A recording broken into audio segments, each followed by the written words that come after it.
নমস্কাৰ আমাৰ অন্য এটি ভিডিঅ'লৈ আপোনালোক সকলোকে আমি স্বাগতম জনাইছোঁ। আজি আপোনালোকক লৈ যাব বিচাৰিছোঁ এখন পদুম ফুলৰ ৰাজ্যলৈ, য'ত ফুলি আছে হেজাৰ হেজাৰ পদুম ফুল আৰু এটা বিশাল আকাৰৰ পুখুৰী, য'ত ইটো মূৰৰ পৰা সিটো মূৰলৈকে মনি নাপায়।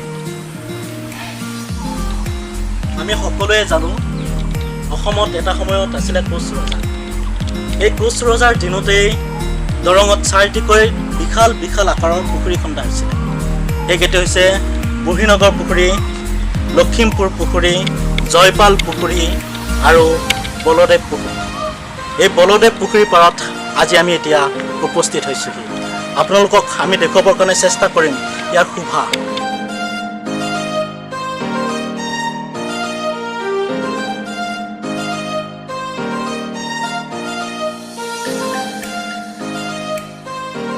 এই পুখুৰীৰ যি পৰিচালনা সমিতি, এই পৰিচালনা সমিতিৰ সন্মানীয় সম্পাদক মহোদয় দুলাল ডেকাদেৱ, তেখেত আমাৰ মাজত উপস্থিত আছে।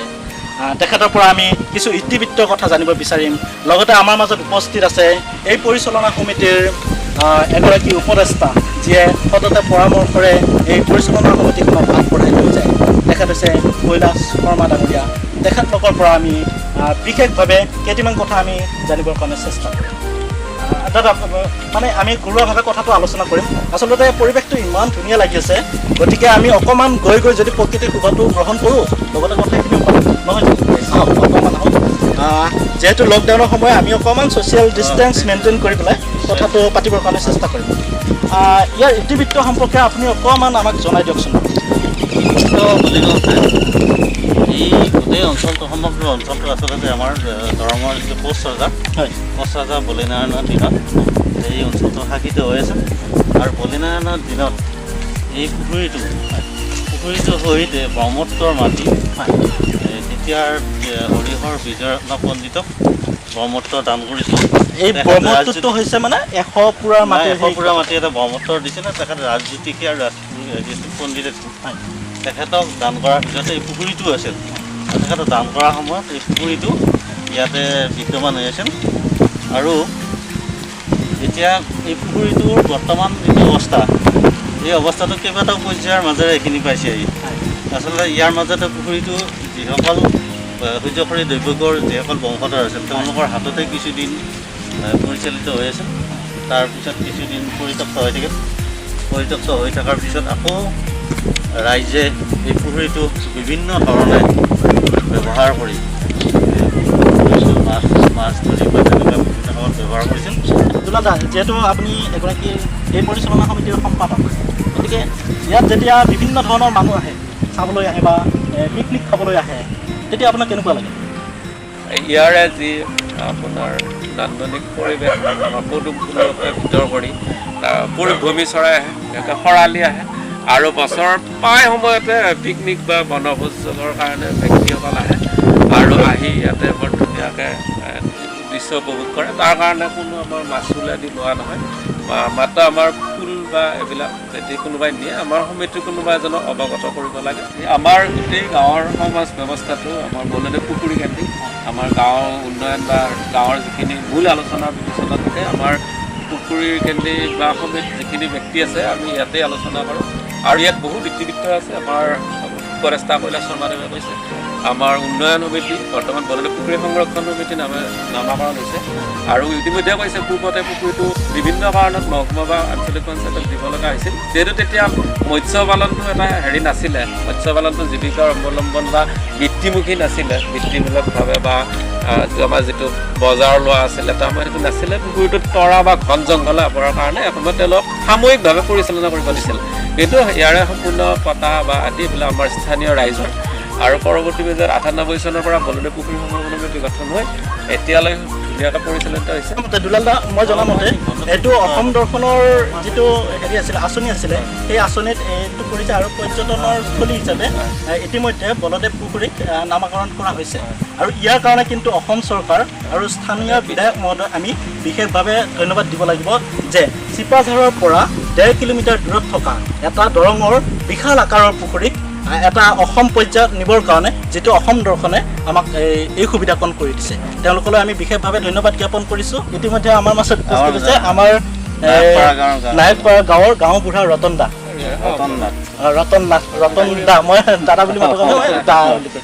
প্ৰথমে মই নমস্কাৰ জনাইছোঁ আৰু যিটো আমাৰ এই পৰ্যটনস্থলী হিচাপে বলদী পুখুৰী বিষয়ে গমেই পাইছে অসম দৰ্পণৰ হেৰি কাৰ্যসূচী লৈছে অসম দৰ্পণত। তাৰ ভিতৰতে মই এটা কথা মানে যোগ কৰিব বিচাৰিছোঁ যে আমাৰ প্ৰাক্তন সাংসদ আছিল ৰমন ডেকাদেৱ, তেতিয়া আমাৰ ইয়াতে এখন চিলড্ৰেন পাৰ্ক দিয়াৰ কথা কৈছিলে। যদি এই পৰ্যটনস্থলীৰ লগত সেই কাৰ্যসূচীটো যেতিয়া আমাৰ বৰ্তমানৰ সাংসদ দিলীপ শইকীয়াদেৱে যদি এই চিলড্ৰেন পাৰ্কখন দি দিয়ে, তেতিয়াহ'লে যিখিনি আমাৰ বিভিন্ন ঠাইৰ পৰা মানুহ আহে নিশ্চয় ইয়াত আৰু আকৰ্ষিত হ'ব বুলি মোৰ বিশ্বাস।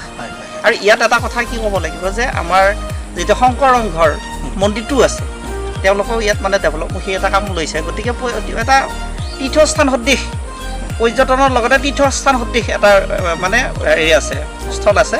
গতিকে মই এইটো আপোনালোকৰ জৰিয়তে মই এটা অনুৰোধ কৰিব বিচাৰিছোঁ আমাৰ সাংসদক যে আমাৰ যিটো চিলড্ৰেন পাৰ্ক আছিল এই ব্যৱস্থাটো তেওঁ কৰিবৰ কাৰণে অনুৰোধ জনাইছোঁ।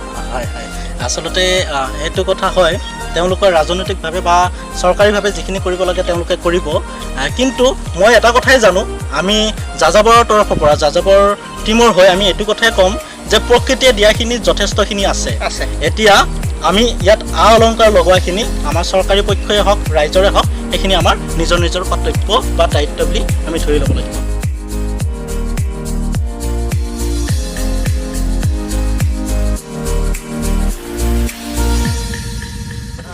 আমি ইয়াত বিভিন্ন ধৰণৰ ফল মূলৰ গছ দেখিবলৈ পাইছোঁ। সেইফালে আম আছে, আমি বৰ্তমান য'ত থিয় হৈ আছোঁ এডাল এডাল লেচুৰ গছ আৰু সততে আম বা টেঙা জাতীয় বস্তুৰ প্ৰতি নাৰীসকলৰ এটা মানে কি থাকে, মোৰ এটা থাকে। এতিয়া আপোনালোকে ইয়াত খায়নে বাৰু? সঘনে খায়, আহি থাকে লেচু খায়, লেচু আছে, কঁঠাল আছে, আম গোটেইখিনি আছে, নাৰিকল আছে। এতিয়া আমৰ বতৰ, বেছিকৈ আম খোৱা হৈছে এইকেইদিন। লেচু পকা নাই বাৰু, তাৰপিছত আকৌ 2 দিন পিছত লেচু খোৱা হ'ব। এইটো আচলতে ইমান এটা প্ৰাকৃতিক পৰিৱেশৰ মাজত বিনন্দীয়া পৰিৱেশ। এইফালে পদুম ফুল ফুলি আছে, বিশাল আকাৰৰ এটা পুখুৰী, তাৰ পাৰতে আম, লেচু, কঁঠাল, নাৰিকল। আচলতে যোনে যেনেকৈ পায় খাব পাৰে, ফ্ৰী, ইয়াত কোনো ধৰণৰ পইচা পাতি কথা নাই। গতিকে মই সমূহ ৰাইজকে জনাব বিচাৰিছোঁ, আপোনালোকো আহক, প্ৰকৃতিৰ এই বিনন্দীয়া পৰিৱেশ উপভোগ কৰক। লগতে যোনে যি ইচ্ছা আম, লেচু, কঁঠাল, নাৰিকল সকলোৱে খাব পাৰে। সকলোকে মই এই বলদেৱ পুখুৰীৰ পাৰলৈ আহিবৰ কাৰণে অনুৰোধ জনাইছোঁ। আৰু ইয়াৰ যিটো ৰোড যেনেকৈ আহিব সেই কথাটো মই ক'ব বিচাৰিছোঁ। চিপাঝাৰ মটৰ ষ্টেচনত নামি পেলাই আপোনালোকে ডেৰ কিলোমিটাৰ পশ্চিমৰ দিশে আহিলেই এই বলদেৱ পুখুৰী আপোনালোকে দেখিবলৈ পাব।